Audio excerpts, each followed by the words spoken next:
Es bueno estar aquí después de 2 meses. Y mientras meditaba y consideraba la palabra que el Señor me había dado, pero que de esas cosas que el Señor hace, pues el Señor me ha cambiado de dirección hacia, no era la palabra que tenía preparada para hoy, así que, y esto fue de repente, pero bueno, gloria al Señor, ¿verdad? Que el Señor pues nos llama, el Señor pues nos dirige y tenemos que ser sensibles a lo que Dios quiere hablarle a su pueblo. Y muchas veces nosotros pensamos aquí, cuando yo los veo a ustedes, ¿verdad? Antes del mes de julio, cuando estuvimos aquí, pues hacía por lo menos 4 o 5 años que yo no estaba aquí, no les veía. Y entonces, y hace 15 años que salimos de aquí, que nos mudamos. Y durante estos 15 años ha habido mucha reflexión, mucha introspección, sanidad en muchas cosas y mucha gratitud al Señor. Porque cuando yo los veo en esta mañana, no me gusta adular, no quiero caer en eso de adulación, ni guataquerías, ni nada de esas cosas, pero yo veo que mis hermanos, esto es una iglesia que el Señor me permitió estar aquí 20 años, y esto es una iglesia que ama al Señor, ama la palabra, ama la revelación. Y ustedes están aquí hoy, y en un tiempo en mi vida hemos pasado las buenas, las malas, las regulares, las mejores, las peores, ¿verdad? Pero el amor a Cristo Jesús, el amor al adorar a aquel que es Rey de Reyes, Señor de Señores, permanece en sus vidas, en el tiempo presente, aquí en la vida, ahí, aunque estén todos enguañangados, con las artritis, con las juanetes, con los dolores, las dolamas y todas esas cosas, pero el amor, la prioridad a la vida de Cristo en ustedes es evidente. Máxime, la realidad, y yo otra vez no quiero expresar estas cosas porque otra vez no quiero caer en adulaciones, pero las cosas hay que decirlas. Cuando yo leo al apóstol Pablo diciendo que vuestra labor no ha sido en vano, y hay un llamado al permanecer, hay un llamado a ser alentado, pero porque vuestra obra, vuestra labor no ha sido en vano. Cuando digo vuestra obra, no es obra para nosotros ganar algo, sino es la obra que Dios ha puesto en vuestras manos por causa de aquel que hizo la obra una vez y para siempre, no ha sido en vano. Entonces, ¿verdad? Nosotros consideramos eso, y yo lo quiero decir como aliento a sus vidas, ahí donde estamos, de que realmente pudiera ser bien específico y contar uno, pero jamás y nunca terminaría, y yo me he propuesto, ¿dónde está está aquí, me he propuesto terminar en un tiempo específico porque no quisiera dormirlos tampoco. Así que déjame poner aquí. Ya. Otra cosa que ocurre es que también he estado meditando, y es que nosotros en nuestra naturaleza, Dios es el yo soy. Dios, los tiempos de Dios es en el gran yo soy, es el presente. Él es. Dios no era, Dios no será, Él es. Cuando cuando Moisés tuvo esa experiencia con el Señor frente al árbol de la zarza, y Moisés le decía, ¿verdad?, ¿en qué manera yo me presentaré, ¿verdad?, ante el faraón, ante el pueblo? ¿Cómo vas a saber? Dice, yo soy el que soy. Y cuando yo pienso en eso, yo soy el que soy, me habla en presente. Yo soy el suficiente en mí mismo. Yo soy el existente en mí mismo. Cuando digo yo soy suficiente en mí mismo, ¿verdad? Eso significa que Dios no nos necesita a nosotros. Dios no nos necesita. Nosotros pensamos que Él nos necesita. Y muchas veces nosotros pensamos en el tiempo de la antigüedad, como en los trabajos que tenemos el seniority y todas esas cosas, y pensamos, bueno, pero esa revelación el Señor me la dio hace 40 años, hace 20 años, lo que sea. Esto ya yo lo he oído muchas veces. Ustedes han oído personas, hermanos, hermanas que han dicho esas cosas, y yo también he caído en ese tipo de actitud también, reconozco, ¿verdad? Pero Dios es el existente en Él mismo, que significa que Él no fue creado. Significa que Él es, desde el siglo y hasta el siglo, tú eres Dios. Antes que naciesen los montes y formaste la tierra y el mundo, tú eres Dios. Pero el otro es suficiente en mí mismo. Él es suficiente en Él mismo. Cuando pienso en Génesis capítulo 2, no lo tienen que buscar, que habla del proceso en que Dios creó todas las cosas, y dice que en el séptimo día, estoy tocando un callo aquí, en el séptimo día, Él reposó. Cuando dice que Él reposó, no es que Él reposó porque estaba cansado. Él reposó en el séptimo día, que significa séptimo, perfección. Reposó sobre su Hijo Jesucristo, y reposó sobre aquel que siendo Dios, siendo perfecto, Él reposó en Él, porque en el Hijo habría de reunir todas las cosas en la dispensación de los tiempos.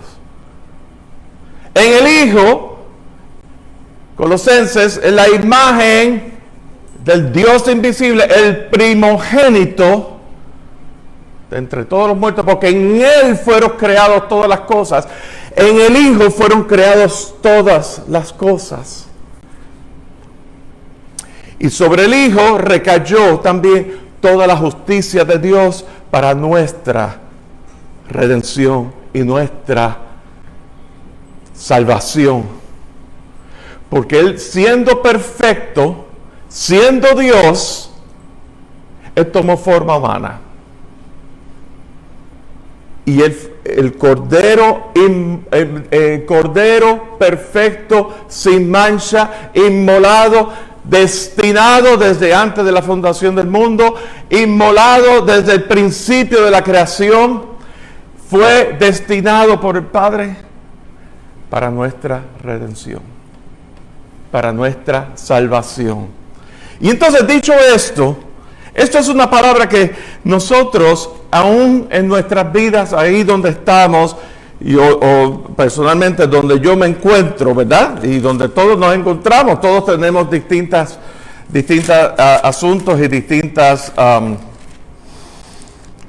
estamos en distintas etapas de nuestras vidas, ¿verdad? Y bueno, yo quisiera, en virtud de ello, y ya les decía que no era la palabra que tenía preparada para hoy, así que, pero juntamente el Señor pues nos va a hablar, me habla a mí, les habla a ustedes y nos habla juntamente, ¿verdad? Y no es una palabra nueva. Pero hablaba del reposo, y en la epístola el autor de los Hebreos habla de entrar en el reposo, ¿verdad? Y habla de entrar en aquel reposo. Hebreos capítulo 4 versículo 11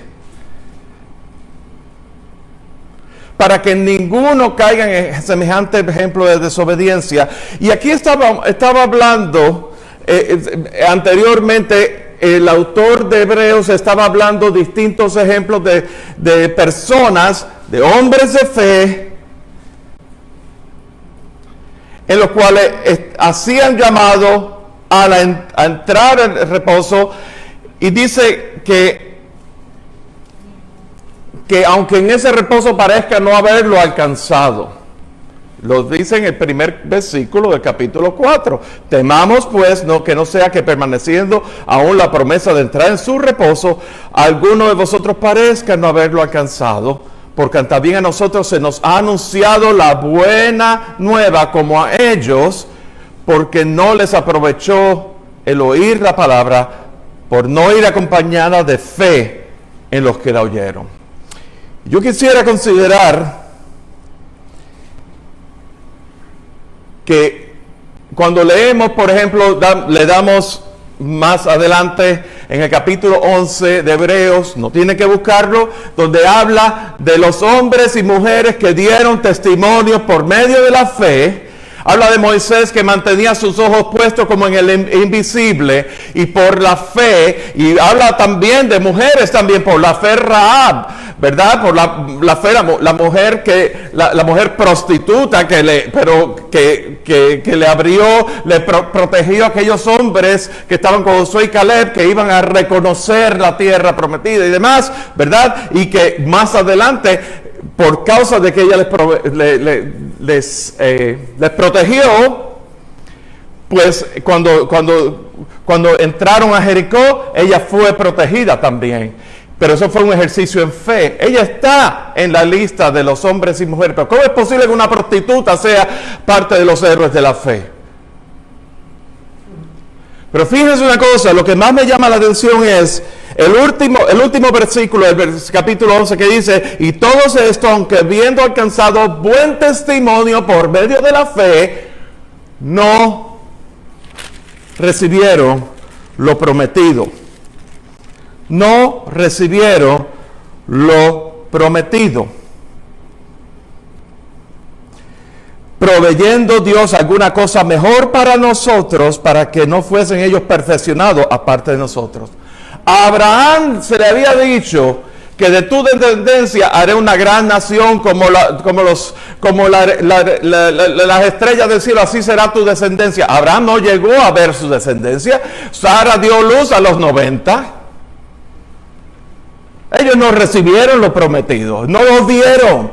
Pero Abraham, específicamente, él creyó en aquel que le había llamado, y dice la palabra que le fue contado por justicia. El objeto de la fe de Abraham no era en las cosas que le habían prometido, sino que en el objeto era en aquel que le había prometido.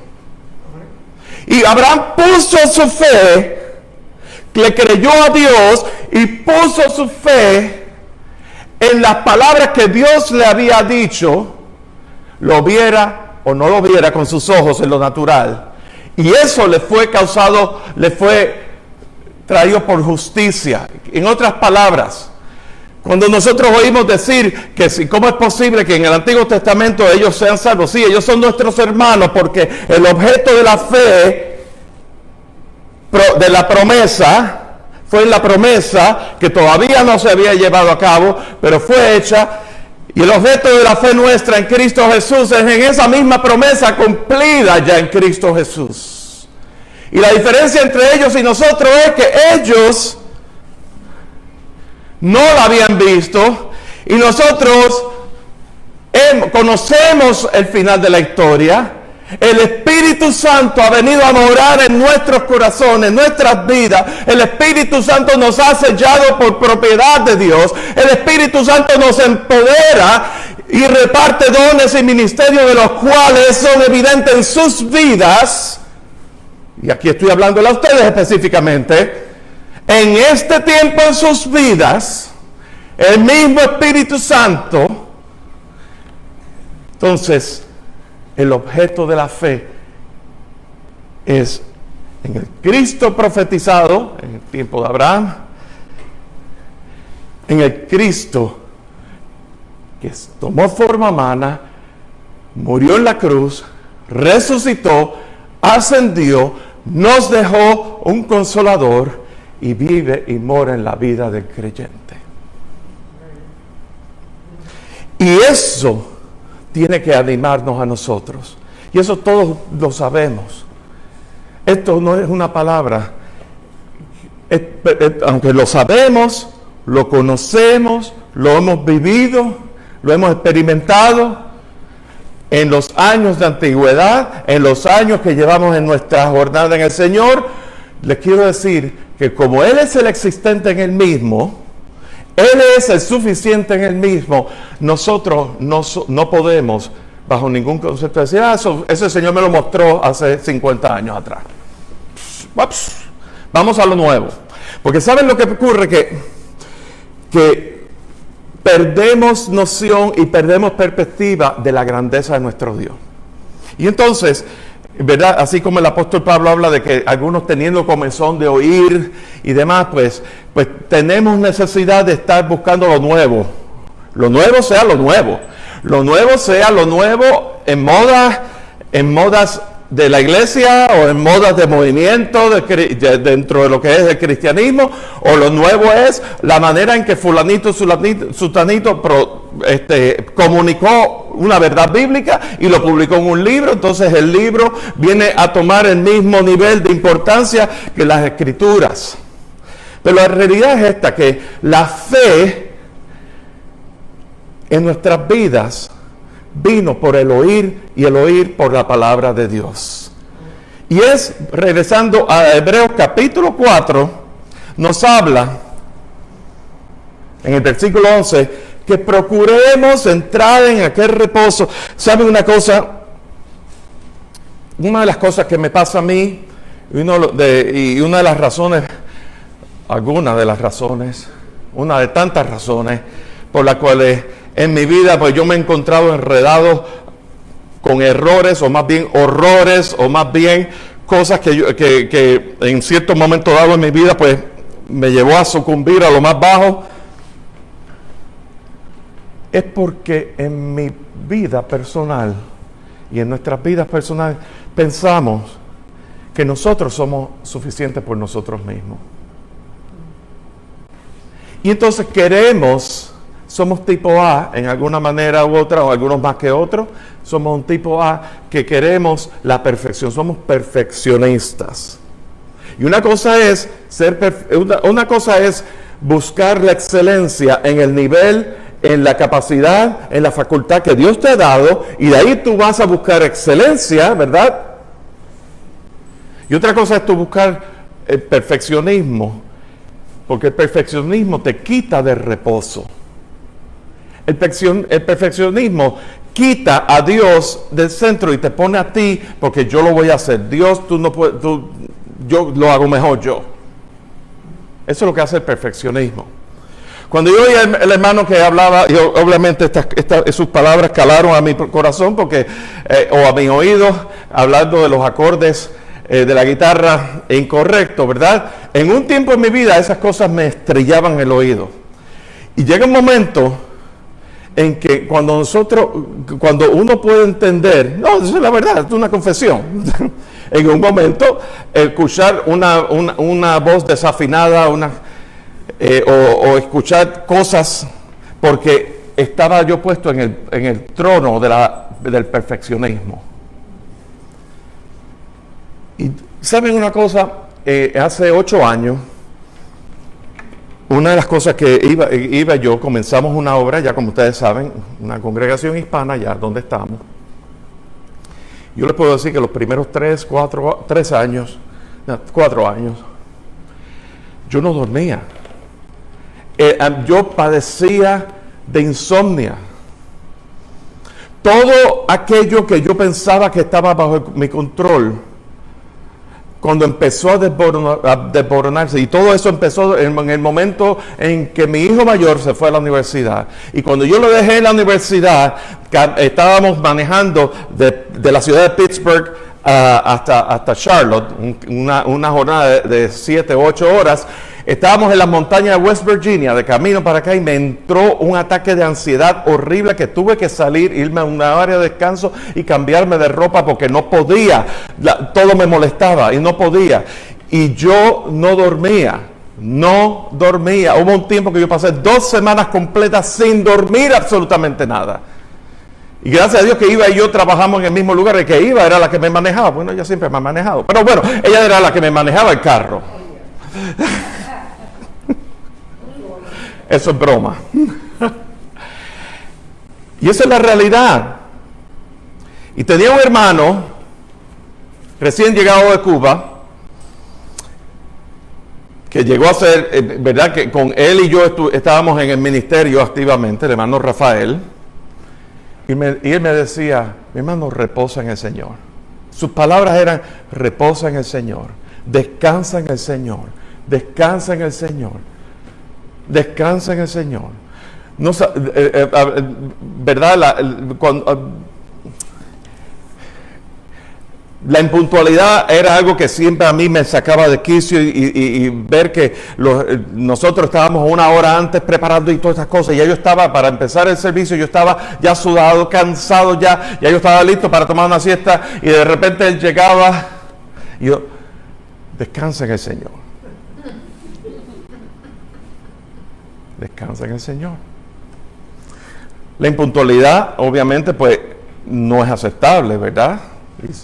¿Verdad? Pero cuando esa obsesión por la puntualidad te lleva al estado de perfeccionismo, te quita el descanso, me quita el reposo, entonces llega un momento que había perdido la noción de que quizás el hermano o la hermana que está llegando tarde, llegó por una razón que no tenía de otra. Y entonces, ahí ya Dios, en un quehacer del Señor en mi vida y todas esas cosas, y no es que lo haya alcanzado ya, todavía, pero Dios cuando Dios despierta en esas áreas de la vida de uno entonces no puede, ¿saben algo? No solamente la impuntualidad, el oír opiniones que eran distintas a las mías, eso es algo que era insoportable. Bueno, y quizás lo comparto así tan simple y llanamente, porque quizás sean cosas con las que en una manera u otra pues ustedes se puedan identificar, pero nos saca de esa posición no nos saca de la gracia de Dios, pero nos saca de aquello de extender la gracia a nuestro hermano. Entonces, cuando yo veo, por ejemplo, procuremos pues entrar en aquel reposo, en el reposo que es en Cristo Jesús, en el reposo sobre el cual el Padre reposó al 7º día después de la creación, no porque Él estuviese cansado, sino porque el Padre en su plan perfecto, Él propuso de llevar todas las cosas y reunir todas las cosas en el Hijo, y que Él fuera en su plan redentor para toda la humanidad de atraernos a Él, de hacerse de un pueblo que le sirva, que le adore, ¿verdad? Esa obra fue diseñada, fue ejecutada, fue ratificada en Cristo Jesús, y toma efectividad en nuestras vidas desde el momento en que nosotros ponemos nuestra fe en la obra que hizo Jesús en la cruz del Calvario. Procuremos pues estar en aquel lugar de reposo. Isaías habla de que, me parece, en Isaías dice que en descanso y en reposo seréis salvos, en quietud y en confianza será vuestra fortaleza. En la versión en inglés dice en descanso y en arrepentimiento. En descanso y en arrepentimiento seréis salvos. En ese descanso, en esa quietud y en confianza de que Él es quien obra. Y entonces, ¿por qué nos dice que procuremos pues entrar en aquel reposo para que ninguno caiga en semejante ejemplo de desobediencia. Versículo 12, porque la palabra de Dios es viva y eficaz y más cortante que toda espada de dos filos y penetra hasta el partir el alma, el espíritu, las coyunturas y los tuétanos y discierne los pensamientos y las intenciones del corazón, y no hay cosa creada que no sea manifiesta en su presencia. Antes bien, todas las cosas están desnudas y abiertas a los ojos de aquel a quien tenemos que dar cuenta. Y aquí tú me habla, cuando nosotros leemos esto, podemos sucumbir en una cuestión de condenación, de que la palabra de Dios es viva y eficaz y es más cortante que toda espada de dos filos, y penetra, descubre todas las cosas. La palabra es lámpara a mis pies y lumbrera a mi camino. La palabra es vida. Y la fe viene por el oír, y el oír viene por la palabra. No por el discurso, no por el ejercicio de la oratoria, de hablar bonito y todas esas cosas. Es por la palabra que es viva y es eficaz. Es suficiente, es capaz de hacer la obra. Cuando tú tienes un dolor de cabeza y te tomas una ibuprofeno, esa ibuprofeno, si es buena y está vigente, es eficaz para aliviarte el dolor de cabeza. Pero la palabra es mucho más que la ibuprofeno. La palabra es viva. Es viva. Y dice que discierne, penetra hasta partir el alma. Y el alma es donde radican nuestras emociones, nuestro intelecto, nuestra conciencia, nuestros impulsos. Partir el alma, dice, y el espíritu es la parte más profunda de nuestro ser, aquello que es uno con Dios, aquello que estábamos muertos en nuestros delitos y pecados. Y entonces, esa misma palabra que es viva, dio vida a nuestro espíritu, penetró nuestra alma y penetró y llegó a lo profundo de nuestro espíritu. Y no solamente dice eso, sino las coyunturas y los tuétanos. Imagínense un bisturí, la palabra de Dios como un bisturí que te abre y descubre todo lo que está ahí.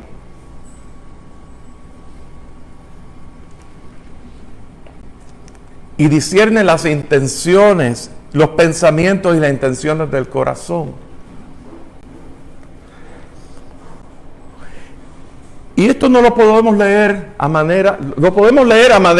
lo tenemos que leer con temor de Dios, no con miedo, pero con temor de Dios. Pero al mismo tiempo, reconocer la eficacia de la palabra de Dios. La palabra de la revelación, la palabra revelada no es una etapa de nuestras vidas. La palabra es continua en nuestras vidas. La palabra, la revelación, la vida de Cristo es continua en nuestras vidas. Entonces luego dice, y no hay cosa creada que no sea manifiesta en su presencia. Antes bien, todas las cosas están desnudas y abiertas a los ojos de aquel a quien tenemos que rendir cuenta. Y resulta que la misma palabra, la fe viene por el oír, y el oír por la palabra, la misma palabra revela y muestra nuestra necesidad del Señor.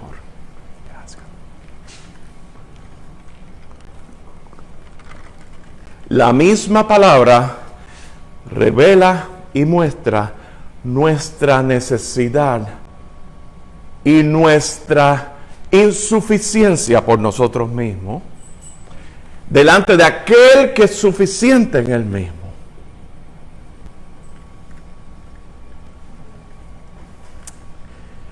Eso es tremendo.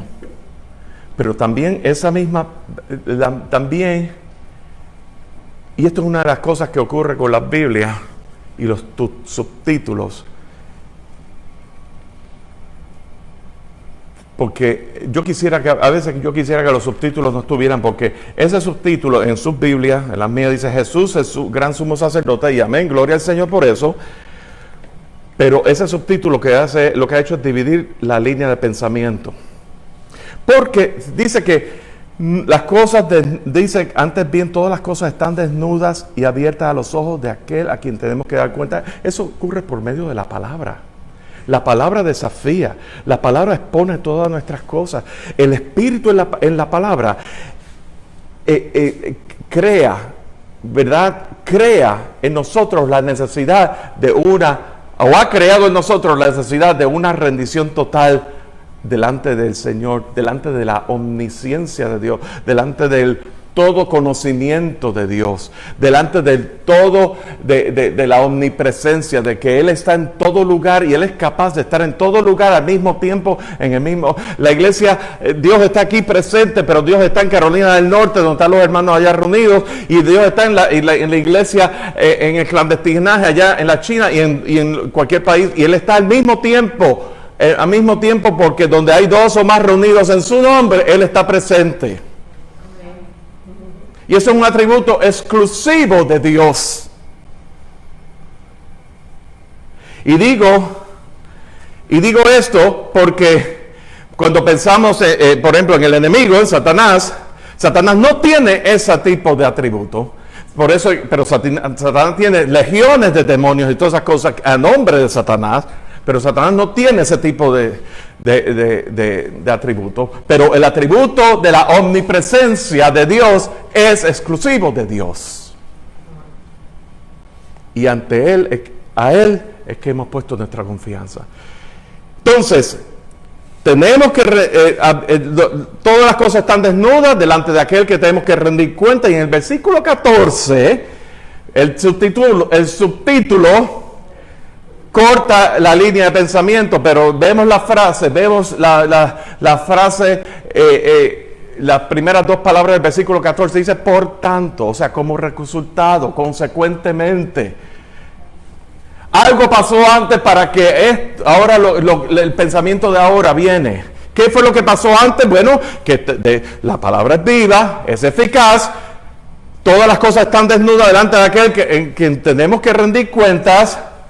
Y entonces, por consiguiente, como resultado de eso, fíjense una cosa, teniendo un gran sumo sacerdote que traspasó los cielos, Jesús, el Hijo de Dios, retengamos nuestra profesión. Versículo 11, procuremos pues entrar en aquel reposo. El reposo en Cristo Jesús. Y ahora dice, retengamos nuestra profesión por medio de aquel que traspasó los cielos. Aquel que murió, aquel que venció la muerte, aquel que mediante su resurrección Él venció el poder del pecado. El poder del pecado contra aquellos en quien ponen su fe en Él, pero el poder del pecado en Él mismo, aquel por su resurrección, Él quedó totalmente inocente y vindicado de todas las acusaciones falsas que le fueron impuestas en el Sanedrín a Jesús. Él quedó inocente. Lo leemos en 1 Timoteo capítulo 3, 16, ¿verdad? Donde habla de cómo comportarnos en la iglesia, que es la casa de Dios, columna y baluarte de la verdad, indiscutiblemente grande es este misterio de la piedad, ¿verdad? Pero dice, justificado en el Espíritu. Jesús fue declarado inocente, Él fue vindicado. Y de la misma manera, en la unidad en el Espíritu, en Cristo Jesús, nosotros en Cristo somos declarados justificados por medio de la fe. Tenemos paz. Fuimos declarados. El acta de los decretos que existía contra nosotros fue anulado en Cristo Jesús, que traspasó los cielos, retengamos. Entonces luego dice, porque no tenemos un sumo sacerdote que pueda compadecerse de nuestras debilidades. Nosotros todavía tenemos debilidades. El mismo apóstol Pedro en Primera de Pedro capítulo 2, versículo, no me acuerdo ahora, dice que habla de aquellas batallas, aquellas luchas que batallan contra nuestra alma. Y aquí habla de que en medio de nuestras debilidades. Sí, todas las cosas son expuestas delante de aquel que tenemos que rendir cuenta, pero tenemos un sumo sacerdote que se presentó delante del Padre y por causa de su sacerdocio, el velo fue rasgado, el camino fue abierto, nosotros tenemos acceso, podemos acceder a la misma presencia de Dios, el Padre, y por eso que nosotros podemos venir, estar aquí delante de Él adorándole en espíritu y en verdad. No tenemos un sumo sacerdote que no pueda compadecerse de nuestras debilidades, sino que uno que fue tentado en todo, según nuestra semejanza, o sea, pero sin pecado. Él fue tentado en su carnalidad, pero él no cayó en el pecado, él no pecó. Entonces luego dice, acerquémonos pues confiadamente al trono de la gracia para alcanzar misericordia y hallar gracia para el oportuno socorro. Esa misericordia que es el acto de Dios de retirar el castigo que nos merecíamos por causa del pecado, por piedad. La gracia de Dios que nos fue extendida por causa de que somos salvos por gracia, no por ninguna obra. Pero luego dice, y hallar al trono de la gracia, y luego dice, para alcanzar misericordia, y hallar gracia para el oportuno socorro. ¿Saben una cosa? Hace ya 17 años en mi vida, yo pude experimentar sobre mí lo que es eso de alcanzar la gracia para el oportuno socorro. Es la gracia de Dios que viene a tu rescate. Y que un día vino a tu rescate, al oportuno socorro. No la gracia de Dios que viene con un CPR así, para revivirte, ¿verdad? No. Que vino al oportuno socorro antes de que tú perezcas. Vino Él a tu vida y vino Él a mi vida. Y todo eso para recordarles que vuestra obra no ha sido en vano, que retengamos vuestra profesión y que hagamos firme nuestro reposo, que es en aquel que es el perfecto reposo. Padre, gracias Señor. Gracias, Señor, porque hemos sido alcanzados por ti. Gracias por la obra que tú llevaste a cabo en nuestras vidas. Gracias, Señor, porque realmente en ti estamos completos. En ti tú eres suficiente. Tú eres nuestro todo. Tú eres nuestro proveedor. Tú eres nuestro Salvador. Tú eres nuestro Redentor. Señor, y venimos delante de ti por causa de aquel que vino e hizo la obra que tú tenías pactada desde antes de la fundación del mundo, por causa de aquel de Cristo Jesús. Venimos delante de ti, Señor, para que tú nos concedas el hacer firme nuestra profesión. Que tú nos concedas el reposo en ti continuo, en medio de cualquier circunstancia, en medio de cualquier tentación, en medio de cualquier oportunidad en la cual nosotros pudiéramos, en nuestra debilidad, intentar tan siquiera adelantarnos a ti. Señor, que tú nos guardes en ti, como hasta aquí tú nos has guardado, como hasta aquí tú nos has ayudado, como hasta aquí, Señor, tú has mostrado tu gran fidelidad. En el nombre de Cristo Jesús. Señor, te pedimos por mis hermanos, por nuestra familia aquí en Miami. Señor, por cada necesidad en sus respectivas familias, en sus respectivos hogares, aún en este tiempo en sus vidas, donde la edad es un factor, donde el cansancio es un factor, pero Señor, que aún en medio de todo eso, Señor, así Señor, así hasta de aquí hasta que le llegue la hora, Señor, tú los sostengas y tú los mantengas en ti, Señor. Señor, y que, Señor, para que cuando llegue ese día, como Moisés, que sus ojos nunca perdieron vida ni brillantez, Señor. En el nombre de Cristo Jesús. La vida de Cristo es evidente y no hace discriminación ni de edad, ni de tiempo en que vivimos, Señor. Tú conoces a nuestros hermanos ahí donde están. Los conoces mucho más que yo, Señor. Y conoces su necesidad, Señor. Y conoces su deseo. Y conoces su realidad. Y hasta aquí tú les has sostenido. Y confiamos, te los confiamos en ti, Señor. En el nombre de Cristo Jesús. Amén. Amén. Dios les bendiga, les amo.